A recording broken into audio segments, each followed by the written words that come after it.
आवेदन स्वीकार कीजिए। ब्रजेश मिश्रा का आप देख रहे हैं द डिबेट। हम बात करेंगे कोरोना ने किस प्रकार से उत्तर प्रदेश में भयानक तबाही और त्रासदी का माहौल उत्पन्न कर दिया है। उत्तर प्रदेश को कोरोना की मौत की भट्टी में झोंकने वालों को दरअसल गांव ग्रामीण मजरा और पुरवा जाना चाहिए और वहां जाकर देखना चाहिए कि गांव ग्रामीण कितनी बुरी हालत में इस कोरोना वायरस के चलते अपना जीवन यापन करने को मजबूर है। लोग मर रहे हैं। हालात गांव में बहनों भाइयों बेहद खराब है। बहनें विधवा हो रही हैं, बच्चे अनाथ हो रहे हैं। गांव में न टेस्ट है, न स्वास्थ्य विभाग की टीमें जा रही हैं। सब कागजों पे अधिकांश कार्य सरकार की तरफ से संपन्न कर लिए जा रहे हैं। गांव ग्रामीण को उसके हाल पर छोड़ दिया गया है। ज्यादा दूर जाने की जरूरत नहीं है। मैं सिर्फ एक उदाहरण देना चाहता हूं और उस उदाहरण से ही आप समझ जाएंगे कि हालात कितने खराब हैं। देवरिया में एक गांव है बेंदा, उत्तर प्रदेश का सीमावर्ती जनपद है, बिहार से लगा हुआ देवरिया। वहां के बेंदा गांव में आज जब मैं आपके साथ डिबेट कर रहा हूं, उस गांव में 6 लोगों की 13वीं है आज। यानी उस गांव में 6 लोग एक ही दिन, अब से 13 दिन पहले मरे थे कोरोना वायरस के चलते। आज उनकी सामूहिक 13वीं है। बेंदा जैसे गांव सिर्फ एक उदाहरण हो सकते हैं। ऐसे न जाने कितने असंख्य गांव उत्तर प्रदेश के भीतर हैं जहां पर तबाही बरपी हुई है। बड़े पैमाने पर लोग मारे गए हैं, बड़े पैमाने पर लोग बर्बाद हुए हैं, लोगों के घर उजड़े हैं और अब उनके समक्ष खाने पीने का संकट विद्यमान है।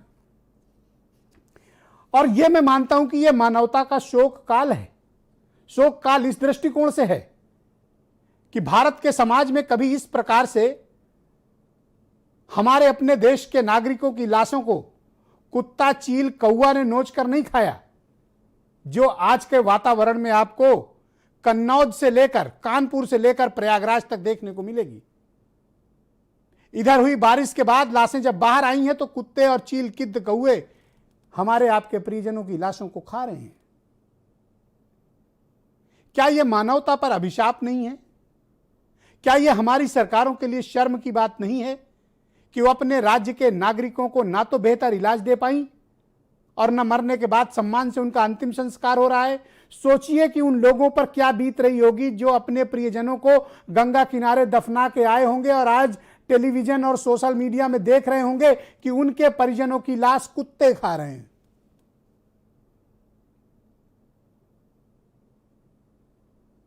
क्या इस सदमे से वो कभी बाहर आ पाएंगे? क्या इस अवसाद से वो कभी बाहर आ पाएंगे कि उनके घर के लोगों की लाश कुत्ते खा गए? मैं बार बार ये सवाल इसलिए पूछ रहा हूं बहनों भाइयों, ताकि लोगों को ये लगे और आपको ये महसूस हो कि आपके साथ कितना बड़ा विश्वासघात हुआ है।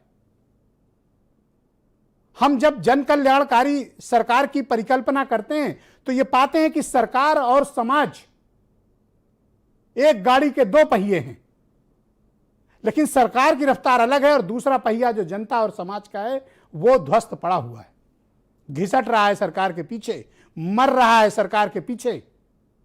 इन गांव गरीब की कोई पूछने वाला नहीं है। कई तो ऐसे गांव हैं जहां पहली बार टेलीविजन कैमरा पहुंचा। आज का ताजा आंकड़ा है, तकरीबन 1800 गांव तक हमारे रिपोर्टर्स पहुंचे हैं और उन गांवों के हालात बहुत खराब हैं, बताने योग्य नहीं है। गांव के लोगों को जानकारी का भी अभाव है।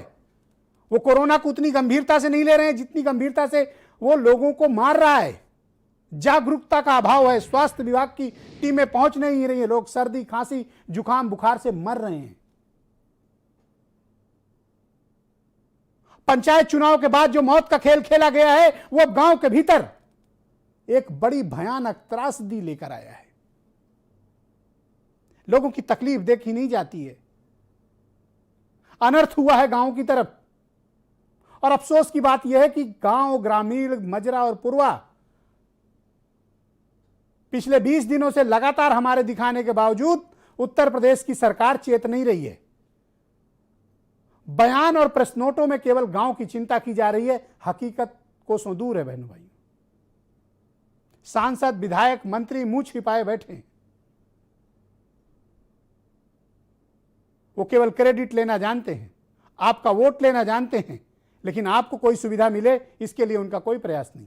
लोग मर रहे हैं। चंदा करके लकड़ियां घाट पर जमा की जा रही हैं। क्या मैं इसे सरकार की विफलता ना कहूं? क्या यह नकारात्मकता है? आपने सुना है कभी कि चंदा करके लकड़ियां इकट्ठी की जाएं या कोई खैरात में लकड़ियां शमशान घाट पर रखे तब अंतिम संस्कार हो? यह हमारी सरकार है और यह हमारी व्यवस्थाएं हैं। और यह टीम 11 का घटिया मैनेजमेंट है कि 400 दिनों की बैठक करने के बाद वो तो ना ऑक्सीजन का प्रबंध कर पाए, ना टेस्ट करा पाए, ना दवा और इंजेक्शन का प्रॉपर अरेंजमेंट कर पाए, ना आईसीयू बेड्स का अरेंजमेंट कर पाए और मरने के बाद अंतिम संस्कार का भी प्रबंध नहीं कर पाए। लेकिन यह सरकार अपनी इमेज, अपनी छवि को लेकर ज्यादा जागरूक है। इलाहाबाद हाईकोर्ट ने एक कमेंट कर दिया कि उत्तर प्रदेश की स्वास्थ्य व्यवस्था राम भरोसे है। तिलमिला गई गवर्नमेंट, जज साहब से भी नाराज हो गई, पहुंच गए सुप्रीम कोर्ट 1 घंटा पहले अभी, और कहा कि साहब राम भरोसे कैसे कह दिया, हम बड़े हताश हैं और ये जिस बेंच में केस चल रहा है वो बेंच से केस हटाया जाए। और भी तमाम मुद्दे लेकर गए, लेकिन कोर्ट ने सरकार की इस बात को नहीं स्वीकार किया। पार्शियली कुछ बात मानी कि जैसे एम्बुलेंस वाले मसले पर स्टे दे दिया और नर्सिंग होम्स में ऑक्सीजन युक्त बेड के मसले पर स्टे दिया, लेकिन सुप्रीम कोर्ट ने न तो बेंच बदली और न राम भरोसे वाला कमेंट हटाया। आप समझिए कि उनको अपनी छवि की ज्यादा चिंता है, लेकिन हमारे गांव का गरीब व्यक्ति मर रहा है और उसको अंतिम संस्कार नहीं हो रहा, उसकी कोई चिंता नहीं है। यह घटनाक्रम सिर्फ मैं ये बताना चाहता हूं, सरकार की प्रायोरिटी क्या है? अपनी छवि। और आप उनकी छवि के दायरे में कहां हैं? रसातल में, जमीन में दफन है आप। क्या इतना संज्ञान सरकार ने आपके परिजनों की लाश के अंतिम संस्कार के लिए लिया? नहीं लिया। यह बताने के पीछे उद्देश्य यह था। उत्तर प्रदेश में इस वक्त ब्लैक फंगस बीमारी बुरी तरह से फैली हुई है। मैं पिछले 3 दिनों से कह रहा हूं कि उसको महामारी घोषित करो, लेकिन सरकार ने उसको बामुश्किल अधिसूचित बीमारी घोषित किया है, जबकि होना क्या चाहिए? महामारी घोषित होना चाहिए, लेकिन सरकार ने उसको अधिसूचित बीमारी घोषित किया, मतलब महामारी से हल्की। और मैं जो तथ्य बताने जा रहा हूं ये आपको बहुत परेशान कर सकता है, आपको दुखी भी कर सकता है, आपको गुस्सा भी आएगा, लेकिन आप जानो और आपको पता रहना चाहिए। ब्लैक फंगस से निपटने के लिए जो एक जीवन रक्षक इंजेक्शन है, वो इंजेक्शन खुले बाजार के लिए उपलब्ध नहीं मौजूद है। अगर आपके किसी पेशेंट को चाहिए तो उसके लिए 9 स्तर की 9 जांच और अनुमति के बाद आपको वो इंजेक्शन मिलेगा। इसमें कमिश्नर स्तर का आईएएस अधिकारी, हेल्थ विभाग के अधिकारी, chief medical officer, medical superintendent, concern doctor और रेड क्रॉस सोसाइटी 9 चक्र की अनुमति लीजिए, जांच होगी, तब आपके प्रियजन को इंजेक्शन मिलेगा। मुझे लगता है कि इतनी कठिन प्रक्रिया से गुजरने के बाद शायद शमशान घाट में यह इंजेक्शन डिलीवर होगा, पेशेंट की तो तब तक मृत्यु हो जाएगी। यह सरकार की प्राथमिकताएं हैं और यह सरकार के दावों के विपरीत वास्तविक हकीकत है, जो आपको पता रहना चाहिए कि उत्तर प्रदेश की हुकूमत आपके साथ क्या कर रही है। और जो मैं बात करता हूं तथ्यों के साथ करता हूं, प्रामाणिकता के साथ करता हूं, दावे और चुनौती के साथ करता हूं। और ऐसा नहीं है कि कोरोना वायरस सिर्फ गांव ग्रामीण के गरीब लोगों को मार रहा है। केंद्रीय मंत्री संजीव बलियान पर विपत्तियों का पहाड़ टूट पड़ा है। बहनों भाइयों, पिछले 4 दिनों के भीतर केंद्रीय मंत्री संजीव बालियान के 2 भाइयों की कोरोना से मौत हो गई। उनका परिवार बहुत बुरी तरह से टूट चुका है। इतने आहत और सदमे में है मंत्री जी कि लोगों के संवेदना भी नहीं ले पा रहे हैं। एक भाई तो अभी गांव ग्राम प्रधान निर्वाचित हुआ था, दूसरे भाई की आज ऋषिकेश एम्स में मृत्यु हो गई। और इसके पहले इसी जनपद में उत्तर प्रदेश के शपथ लिए हुए मंत्री, राज्य मंत्री विजय कश्यप की इसी सप्ताह मौत हुई थी। ये कोरोना वायरस किसी को नहीं छोड़ रहा है। आप बातें कितनी कर लें, दावे कितने कर लें, जनपदों का भ्रमण कर लें, मेरा दावा है कि जरा उन गांवों में जाइए, शमशान घाटों का दौरा करिए, गंगा का किनारा देखिए, गंगा जी की कसम उठाइए, गंगा जली उठाइए, और गंगा जी गवाही देने को तैयार हैं कि कोरोना की तबाही कितनी बड़ी है, ये त्रासदी कितनी भयानक है। गंगा की गवाही है। और उसके बाद भी उत्तर प्रदेश सरकार के पास आज तक न कोई ठोस नीति है, न कोई ठोस कार्यक्रम है और न कोई ठोस कार्य योजना है। अगर कुछ है, बयान, बयान और बयान। क्या बयानों से कोरोना को हम नियंत्रित कर सकते हैं? नहीं कर सकते। लेकिन जिस रफ्तार से उत्तर प्रदेश सरकार डाटा के साथ छेड़छाड़ कर रही है, आप यकीन मानिए कि एक सप्ताह के अंदर उत्तर प्रदेश में 1000 से कम कोरोना केसेस हो जाएंगे। जबकि मैं फिर दावे से कह रहा हूं, भेज दो 10,000 किट किसी ब्लॉक और तहसील में और करा लो जांच, खुली जांच करा लो लोगों की, आधे से अधिक आबादी संक्रमित मिलेगी आपको। लेकिन उत्तर प्रदेश में डेटा मैनिपुलेशन हो रहा है और यह पहले दिन से हो रहा है। जब बड़ी तादाद में लखनऊ के भीतर चिताएं जल रही थी, शमशान धधक रहे थे, उस वक्त 10 और 12 मौतें बताई जा रही थी। आप वो दृश्य याद होगा आपका। और आज कन्नौज से लेकर प्रयागराज तक गंगा के दोनों छेर छोर में दफन हुई लाशें और गंगा की गवाही गवाह हैं सरकार की नाकामी की और इस त्रासदी की भयावहता की। और ये बताती हैं कि उत्तर प्रदेश की सरकार और हमारे जनप्रतिनिधियों ने उत्तर प्रदेश की जनता को छला है। और यह वक्त सरकार से सवाल पूछने का है और सरकार की जिम्मेदारी का है। और मैं जानना चाहता हूं कि इतने बड़े कोरोना नरसंहार पर, जी हां, मैं इसको कोरोना नरसंहार कहता हूं। क्यों नरसंहार कहता हूं? क्योंकि यह किसी की लापरवाही से हुआ है, किसी की गैर जिम्मेदारी से हुआ है, किसी के गलत फैसले से हुआ है। और ऐसे लोगों पर जिम्मेदारी तय न किया जाना, यह ज्यादा आश्चर्यजनक है। जिन्हें छवि की चिंता है वो सुप्रीम कोर्ट जा रहे हैं और जिनके परिजन मर रहे हैं वो लाशों को गंगा किनारे गाड़ा और दफनाया जा रहा है। ये प्रायोरिटीज हैं हमारे देश के हुक्मरानों की। इतने पत्थर दिल हो गए हैं हमारे हुक्मरान कि उन्हें आपकी तकलीफों से कोई वास्ता तक नहीं है। बेंदा गांव देवरिया का तो एक उदाहरण मात्र मैंने दिया, ऐसे असंख्य उदाहरण मैं दे सकता हूं और उन 1800 गांवों को ऑन रिकॉर्ड आपको उदाहरण दे सकता हूं कि क्या हालात उत्पन्न किए गए। आप कुछ बयान सुने बहनों भाइयों, फिर एक बड़ी डिबेट को, परिचर्चा को हम आगे बढ़ाएंगे। अब यहाँ गाड़े का आदेश दिन का रहे तो गाड़ दी नहीं जाती, नहीं उसे जला देती नहीं जाती रहे। पहले इतनी नहीं आती, तब तो अब इधर बीमारी शुरू है ना, तब तो लाश है।